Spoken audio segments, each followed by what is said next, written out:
Bloomberg Audio Studios. Podcasts, radio, news. I'm Stephen Carroll, and this is Here's Why, where we take one news story and explain it in just a few minutes with our experts here at Bloomberg. Now, when you hear politicians talking about government debt, it usually means taxpayers aren't going to like what comes next. The whole world now realises that the huge overhang of debt means that the recovery will take longer and be harder than had been hoped. There's no free lunch in this world, and eliminating the national debt, while it may sound attractive, has its costs as well. And so the fundamental problem is not the debt.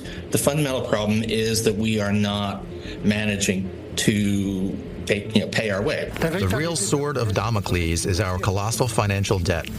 3,228 billion euros.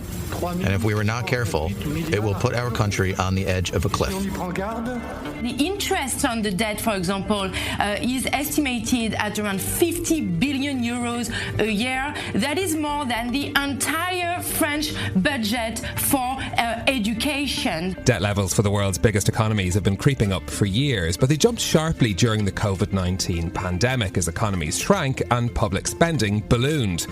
But the return to normality hasn't fixed that. In fact, stimulus policies like the US Inflation Reduction Act have involved even more government spending. And while the UK's mini-budget crisis under Liz Truss offered a cautionary tale to governments, the UK recently saw its debt to GDP ratio surpass 100% too. So here's why governments just keep piling up debt.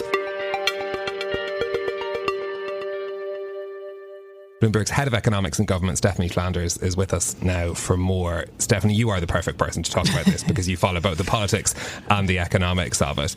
Is it a problem, first of all, that governments have taken on a lot more debt in recent years? Well, if you take the sort of longer view going back to the global financial crisis, I mean, we have had a lot of exceptional crises, and taking on debt to confront those kind of situations, obviously much better than not doing anything. I mean, we saw in the 1930s when governments tried to balance the budget when you had collapsing demand and you ended up with a depression and a downward spiral. So, the fact that government stepped in and spent extraordinary amounts to sort out the banks or to respond to COVID, that's not bad in itself. I think the worry comes from what that money was spent on long term, the slower growth that we've had. We sort of didn't get a very good bang for our buck. And the fact that even as the economy has got a little bit stronger, as you mentioned, governments have continued to borrow, continued to spend. So all of that makes it much harder to climb out from under that debt, especially when you now have rising interest rates, which you didn't have when those crises were actually happening. And interest rates are a really interesting piece of this puzzle because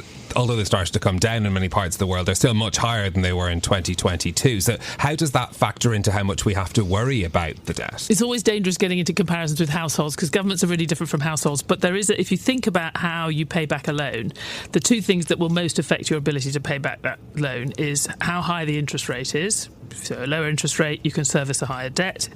The other is your income. If your income is growing quite fast, that also makes it easier to make those interest payments. So the same applies to governments. The faster they grow, or faster that the economy grows, the more money they have coming into tax revenues, the easier it is to pay back the debt.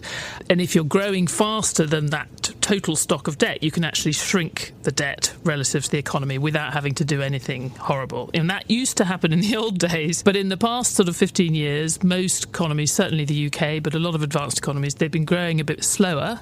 But it didn't matter so much because interest rates were extremely low, indeed falling. So you could service more and more debt. In fact, the extraordinary thing was even in a quite slow growth environment, advanced economies managed to more or less double their debt, but their actual interest payments every year went down. So you can see why they didn't feel much pressure to get a handle on that debt. I think that the problem now is that you've had a sharp increase in interest rates, and that is feeding through into higher debt interest. In the US, for example, you've now got the US is spending 3% of GDP on debt interest, which is much more than a few years ago. It's actually more than the defence budget. It's not just that it's a lot of money, it's money that you really want to spend on other things. And then there's the attitude to spending as well, which feels like went through quite a big shift particularly after the pandemic, everyone understood why governments were spending more during the pandemic, but then afterwards we had policies like the Inflation Reduction Act, which was more on top of that. Yeah, I think it's that sort of taboo that's broken, right? We were always told, well, it's just if you're absolutely in the teeth of a crisis, you could borrow, but then you have to quickly get back to balancing the books. And that was obviously the rhetoric around austerity. Of course, some people disagreed with George Osborne's assessment back in 2010, but there was a feeling that you couldn't just borrow forever. There was no magic money tree. And then I think the slight problem with the pandemic was that the numbers were so large. You suddenly had the government paying a huge chunk of the nation's wage bill, in effect, while we were all in lockdown. And the world didn't stop moving on its axis, and the government continued to be able to pay for itself. And the US has grown, its borrowing has increased, and more stimulus packages. And nothing so far has broken, in a sense. So you can see politicians, but also voters saying, oh, hang on, so if you can spend money on that, why not spend money on an equally important crisis, they would argue, maybe even worse, the climate crisis, and on these other things? That basic taboo has just lifted, and I think that makes it much harder for politicians to say, no, we've really got to tighten our belts. But is there a risk that something breaks, essentially, and that we end up in a situation where we have to either go back to austerity or something much more dramatic has to happen? I think we're already running a risk, certainly in the countries which are not growing very fast. So that's the crucial difference between the UK and the US, and certainly parts of Europe and the US. The US has continued to grow, in fact, increased its productivity. Productivity, you're making more stuff with the same number of people. That is the only way to increase your living standards. And ultimately, it's the only way to start growing your way out of debt, right? Because you're growing faster than your stock of debt, your debt payments are growing. And the US still is seeing rising debt stock, but people can also see that it's continuing to grow. They can also see that it's continuing to have the world's favourite currency. So people want to lend to the US government because they don't really like euros as much, or pounds, or there isn't a good competition. And all those things makes the US special. So even though you look at the numbers now and it's eye-watering, 6% of GDP budget deficit in the US, despite having a strong economy, low unemployment. That's the kind of deficit you would normally get when you're looking in a recession. There isn't a feeling that it's about to head off a cliff, that investors are about to suddenly demand much higher interest rates to lend to the US. Whereas someone like France, for example, which also, as it happens, has a over 6% budget deficit, a lot of pressure on France because France is not growing fast. Yeah, so perhaps a different sort of set of concerns in Europe. Big picture, can we ever actually expect governments to be able to bring down debt? Is there a bit of a magic money tree involved? I think, again, going back to the difference between governments and households, it's quite hard for a government that has control over its own currency to actually go bankrupt. You can always print more money. You may end up with inflation, and there's lots of problems that go with it, but you can't be bankrupt in the same way that a household is. And equally, I think you don't have to be precious about, a particular level of debt being a safe level. We used to think it was about 60% of GDP was a safe, low level of debt.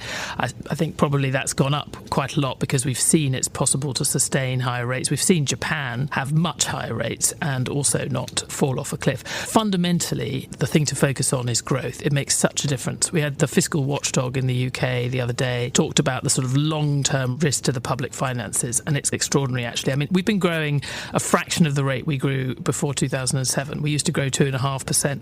We've been barely growing 0.6% a year the last 10 years. If we just got back to 2.5% a year, which is what this government very ambitiously is trying to get to, you wouldn't have to do anything to keep the debt stock at 100% for the next 50 years, even with all the spending pressures coming down the track. But if we carry on growing at the rate we've been growing just the last 10 years, debt won't be 100% in 50 years' time. It'll be 700% of GDP. So that's how much difference growth makes. So I would say if you focus on the growth, the debt takes care of itself, and that's what you want. You want to be not worrying all the time about debt. Is there a risk that something provokes a kind of a crisis? Is there a tipping point that we should be watching out for? Well, we saw that obviously with Liz Truss. If a government looks like it's really not taking it seriously, I think we've obviously had some very sort of sombre music out of the UK government recently, less so out of the presidential candidates in the US.